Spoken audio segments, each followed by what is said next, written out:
pessoal, bom dia, sejam bem-vindos a mais uma aula de matemática. O tema da nossa aula de hoje são grandezas inversamente proporcionais e temos como objetivo que ao final dessa aula, desse vídeo, vocês consigam aí resolver problemas envolvendo essas grandezas inversamente proporcionais. Eu trouxe aqui um exemplo hoje para a gente aprender a resolver esses problemas envolvendo essas grandezas. Nós temos o seguinte problema. Para fazer um determinado serviço, 5 engenheiros levam 40 dias.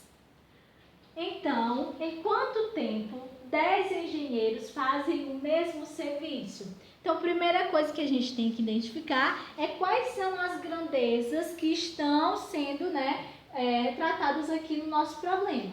Nós temos a quantidade de engenheiros, lembrando que as grandezas não é o número, tá? É aquilo que a gente está trabalhando aqui na questão. A gente está trabalhando com quantidade de engenheiros e quantidade de dias.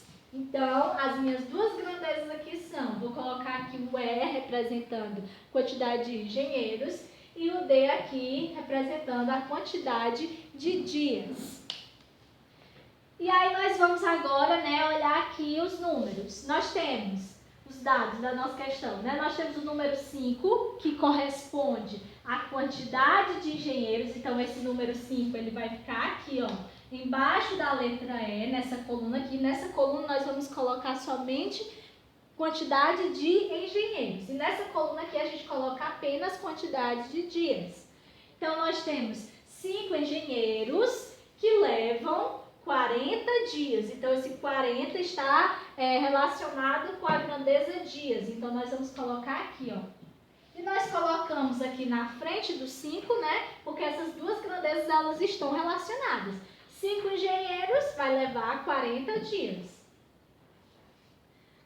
Aí nós vamos para a pergunta da nossa questão, O que a nossa questão quer saber aqui?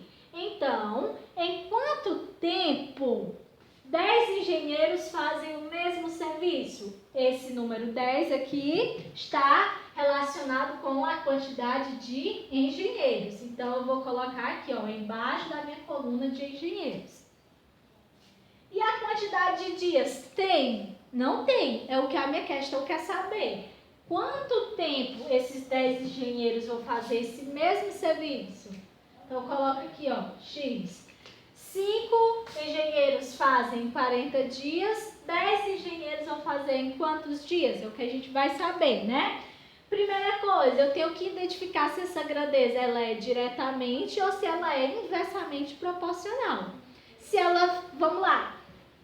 Aqui, a quantidade de engenheiros. O que foi que aconteceu com a quantidade de engenheiros? Eu tinha 5 engenheiros e depois eu aumentei esse número de engenheiros.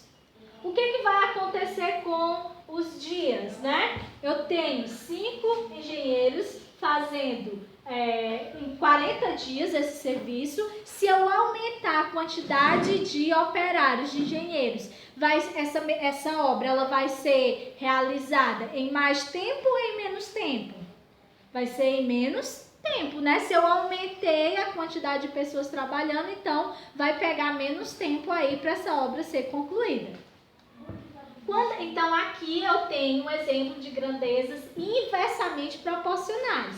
Quando uma aumenta, no caso aqui foi a quantidade de engenheiros que aumentou, a outra grandeza diminuiu, Foi a quantidade de dias. Então, como é que eu vou resolver essa situação, problema? Eu vou fazer aqui a multiplicação direta mesmo, não vou precisar fazer a multiplicação em forma de x.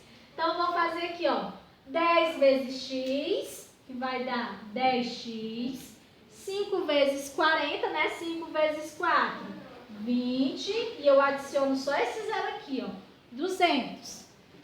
E aqui nós fazemos o quarto e último passo da equação de primeiro grau. Isolamos a incógnita, x igual a 200, e esse 10 ele passa para cá, dividindo. Aí, o que eu vou fazer aqui? Vou cortar esse zero aqui, Vou cortar só um, tá? Somente um. Esse zero aqui não tem outro zero para eu cortar também. Então, eu vou cortar só um. E aí, eu tenho como resultado o quê? 20 dividido para 1 vai ser 20. Então, ó, descobrimos. 5 engenheiros levam 40 dias para terminar esse serviço. 10 engenheiros, eu aumentei a quantidade de engenheiros. Se eu aumentei a quantidade de operários na obra, eles vão levar menos dias para terminar esse serviço. Quantos dias é que eles vão levar? Apenas 20 dias eu vou terminar a minha obra. Então, aqui eu tenho um caso de grandezas inversamente proporcionais. À medida que uma aumenta, a outra diminui. Nesse caso aqui, no caso de grandezas inversamente proporcionais, não precisa fazer a multiplicação de x. Você faz a multiplicação direta mesmo, certo? Bom, pessoal, então por hoje é isso. Eu espero que vocês tenham entendido e até a nossa próxima aula.